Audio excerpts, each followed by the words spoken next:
Welcome to Commanders Daily, everybody. I'm Bob Matthews. This is your one-stop shop for everything going on with the Local 53. Hit that like and subscribe button so you don't miss a day of it.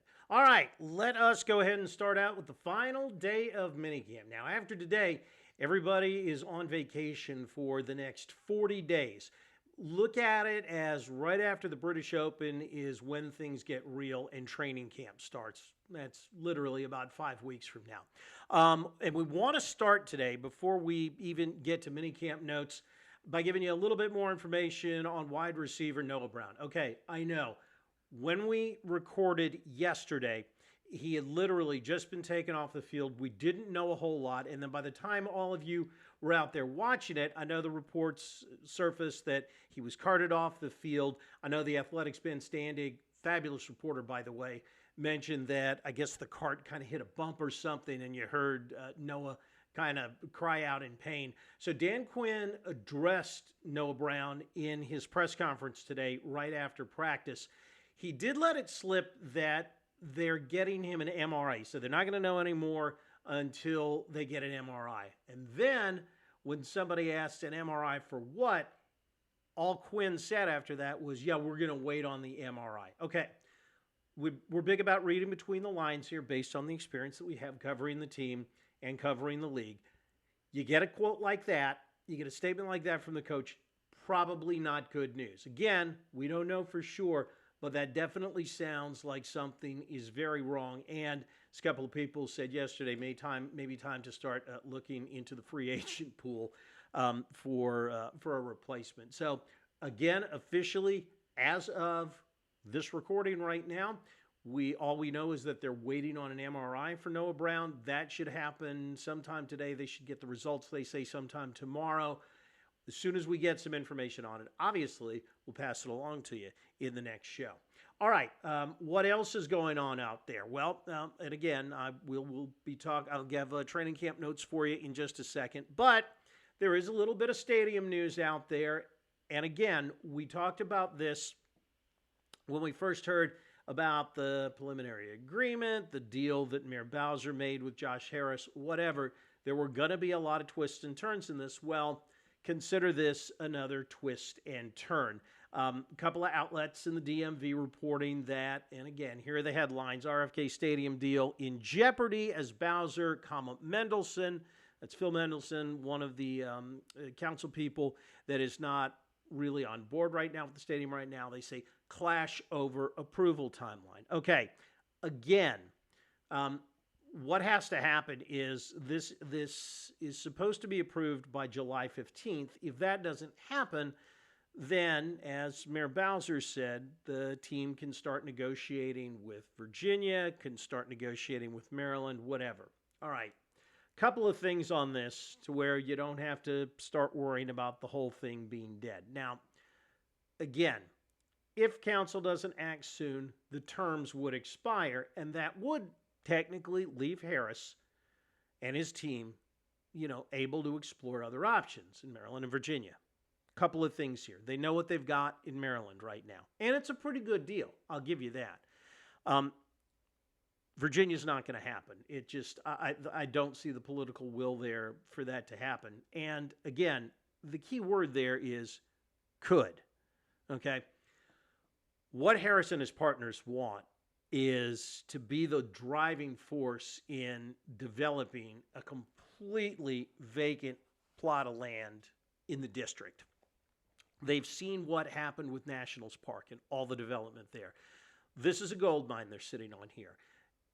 If things go past July 15th, I personally don't think it means July 15th. The whole thing is dead in the water.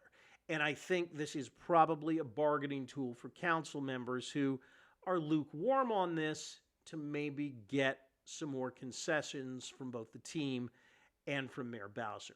Again, you're talking about a project that could generate $4 billion with a B dollars in tax revenue.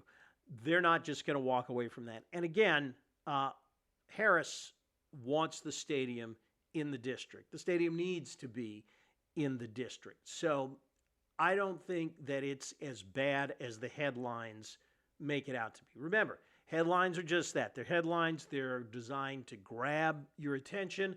and designed to get you to read the story. Yeah, it's not great if the deadline passes, if the July 15th deadline passes, but I don't think that means it's dead in the water. I really would be surprised if Harris then just says, well, the whole thing's dead now and we're just going to go on and do something else. There's just too much at stake there for that to happen. So let's see what happens by July 15th. All right. Minicamp notes for you. Again, today was the last day of minicamp. Terry McLaurin, again, not there, but hey, that's okay. Still working on that new deal, and I think that he's going to get it. Couple of things I want to hit on here. Number one is cornerback Marshawn Lattimore. He spoke this week to reporters saying that if you were wondering, why he wasn't as impactful as maybe people thought he was going to be when he got traded for last year, he said he was still kind of tentative on that hamstring, and you know how long it takes hamstrings to heal. Think Deshaun Jackson when he was with the club and pulled a hamstring and, was out for several weeks, really wasn't the same that year. Said that he feels way better than last year, says he feels explosive. And again, the club is going to need him. The team needs him to be explosive because he and Trey Amos, I think, are being counted on to be the starting cornerbacks. Amos has been, speaking of which, getting some work with the first-team defense. And again, I don't think anything is set right now. But Steve Weish from the NFL Network, said that he was getting first-team reps. That's pretty good for a rookie in a minicamp. So again, Dan Quinn's all about competition. He says nothing is given. You got to earn it. But it really sounds, reading between the lines, reading the tea leaves, all that stuff, that Trey Amos has made a really big impression here. And again, a second-round draft pick, yeah, perfectly conceivable that he could start his rookie year. How about that Deebo Samuel footage that we were seeing? George Kittle tweeted out a response to it saying that it's called a group install, knock it off. I'm going to be honest with you. I don't know what kind of shape Deebo Samuel was in with the 49ers last year. I don't cover the 49ers. I cover the Commanders. Again, it's not like they were going full speed out there. And I know he kind of looked like Eddie Lacy maybe. I know people made that comparison. My response to that was, hey, he didn't look like Albert Haynesworth out there. Let's see what happens once everybody gets on the field for training camp.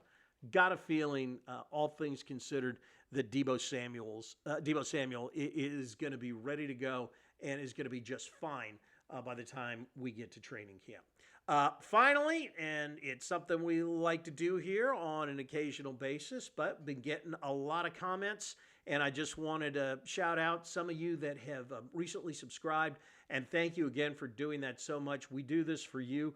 Let's see, at Nicholas Valentine, 2428, joining us from all the way across the pond in England. Nicholas, thank you very much for subscribing. By the way, if you want to read a really great Commanders analysis out there, go to Substack and subscribe to my friend Mark Bullock, who does an incredible job covering the Commanders. Dude breaks down tape as good as any coach in the league. Also, shout out to K. Duncan, 7680, Robert Walters, 2095. Says we have a slew of receivers, does Washington. I do agree with that, and I'm very interested to see exactly how all of them mesh together this year. And Brian Tant as well. Brian, thank you very much. Again, I appreciate all of you guys and girls tuning in, watching, listening. We do this for you, and we're doing it for you 5 days a week throughout both the the regular, and hopefully the postseason as well. It's going to do it for us for today. We got to get on out of here. Don't forget, hit the like and subscribe button if you haven't yet. And like the wise man once said, if you're out on your bike tonight, as always, do wear white.